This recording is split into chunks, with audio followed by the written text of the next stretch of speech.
everyone, welcome back to UZALO Live Show. Thank you so much guys for tuning in. I'm here to update you of what's going to happen on UZALO from the 23rd to the 27th of October 2023 on Monday. Lily is almost caught with her pants down, but she learns good news regarding her case. Sbu want to make an honest woman out of Hlelo, while Noka sends out invitation for a business launch event on Tuesday. Hlelo and Sipho's plan to have sex with each other are disturbed. Lily gets to clear her name, but Wizard still lingers on.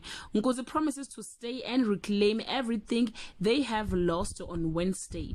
Nkosi can't stand the sight of his sons leaving for Njinji. A big brawl exposes Hlelo's secret. Fancy business ladies proposes a cannabis business and land on Thursday.